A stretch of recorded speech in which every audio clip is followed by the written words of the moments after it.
bankiga daryeel oo ka mid ah bankiyada ka howlgala gudaha dalka ayaa waxa uu maanta laan cusub ka furay gudaha magaalada muqdisho. bankiga oo xaruntiisu ay tahay magaalada Garowe ayaa waxa uu sidoo kale laamo uu ku leeyahay magaalooyinka Boosaaso, Gaalkacyo iyo Muqdisho oo maanta xariga laga jaray. wasiir ku-xigeenka wasaaradda maaliyadda xukuumadda federaalka ee Soomaaliya, gudoomiyaha guddiga maaliyadda baarlamaanka federaalka ee Soomaaliya, gudoomiye ku-xigeenka rugta ganacsiga Soomaaliya, mas'uuliyiin iyo marti sharaf kale ayaa ka qayb galay munaasabad xariga looga jarayay laanta bankiga ee Muqdisho. aadan cabdulaahi ilkacaasi oo ah gudoomiyaha guud ee Iftin Group ayaa ugu horeyn munaasabada ka hadlay waxa uuna mahadcelin ballaaran u jeediyay dhammaan kasoo qaybgalayaasha ka qayb galay munaasabada xariga looga jarayay bankigan ku cusub magaalada Muqdisho. marka hore ilaah baa mahad iska leh ee halkan isugu qaagin si nabadgelyo ah. waxaan ilaahay ka rajaynaynaa si nabadgelyo inay noogu dhamaato kasoo qaybgalka xafladda furitaanka Daryeel Bank branchigiisa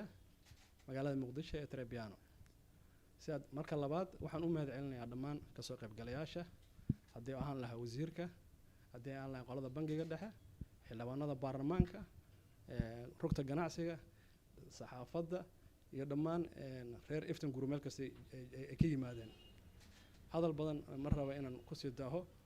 sababtoo ah insha Allah waxaan rajaynaynaa berritooda xafladan tii ka weyneed inaanu qabanno oo ay kasoo qayb galaan dhammaan bulshada noocyadeeda kala duwan.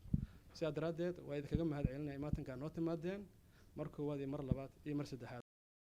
gudoomiye ku-xigeenka rugta ganacsiga iyo gudoomiyaha guddiga maaliyadda ee baarlamaanka federaalka ee Soomaaliya Maxamuud Siraaji oo goobta ka hadlay ayaa waxay si isku mid ah u bogaadiyeen bankigan ku cusub Muqdisho iyagoona ka sheekeeyay muhiimadda uu u leeyahay ummadda Soomaaliyeed.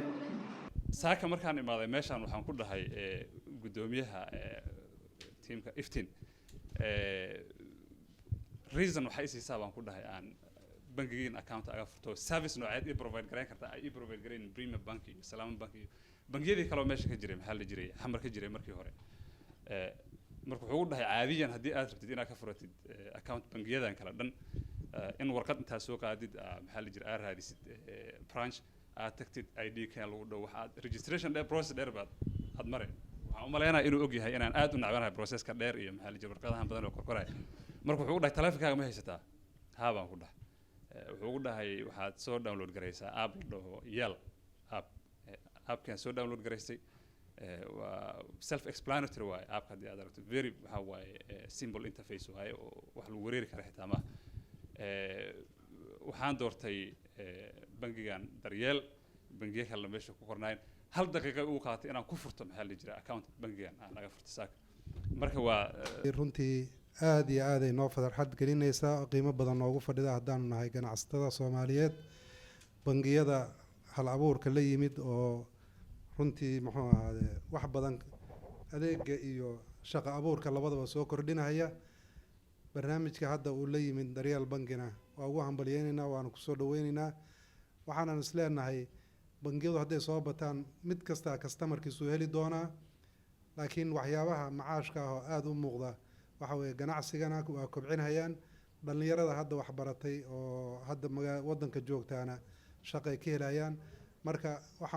ugu dambeyntii waxa munaasabada xarig jarka ah soo xidhay wasiir ku-xigeenka wasaaradda maaliyadda ee xukuumadda federaalka ee Soomaaliya Cabdulaahi Sheekh Cali Qaloocow wuxuuna sheegay in Soomaaliya horumar la taaban karo ka gaartay dhinaca maaliyadda muhiimna ay tahay bankiyada sida gaarka loo leeyahay in ay aniga waxa qiimo weyn ii maanta si gaara xafladan inaan arko beerteen abuuray miraheeda inay soo baxeen. gudoomiyaha bankiga maanta aad furaysaan ardaygaygu ahaa waa garan kartaan marka macallinka siduu wax u dareemi karo waa geed uu abuuray oo soo baxay. waxaa meesha ka hadlaya wada arkaysaan waa cabdi cali oo PhD holder ah oo weli daba taagan oo ila professor oo isagoo intaa jagahaya kaale markaan iraahdo buugaagta daadii soo ordaya macnaha waxay tusaysaa daadaan soo gaaray waxaan abuuray inaan ku guulaysto ilaaha mahadle. dambeyntii baananka waxaan kula dardaarmayaa inkastoo laysan ay ka qaateen bankiga dhexe arrin taagan ay jirta arrin taagan oo wadanka inuu socdo u baahan waxa weeye bankiga dhexe in la gaarsiiyo heer ulc furi karo ogolaan karo. Economist dadka dhaqaalaha yaqaan wax baa xiran, marka waxaa la rabaa baananka wiilkaygu inaad gacan siisaan. wiil kaloo dhalinyaraha ujeeda baananka madax u ah bankiga dhexe in gacan la siiyo u baahan yahay, ma aha keliya laysan in laga qaato laga tago, isaga laftiisa gacan u baahan si waddanku u furo. ilaaha idinku garab galo, kii lagu baraaro lagu barwaaqayso allah idinka dhigo. bankiga daryeel oo ka mid ah iftiin group ayaa waxaa sida madaxda bankiga ay sheegtay uu ku soo kordhiyay Soomaaliya adeeg cusub ka oo ku sahlay adigoo gurigaaga jooga in akoon aad ka furatid mobilkaaga misna lacag kugu jirta akoonkaaga aad ka qaadatid isla mobilkaaga. waxaana bankigan hore xarumo ugu lahaa Garowe, Boosaaso iyo Gaalkacyo. tanina waxa ay noqonaysaa xarunta cusub ee uu ku yeeshay magaalada Muqdisho. Cabdi Fataax Durdur, Tusma TV, Muqdisho.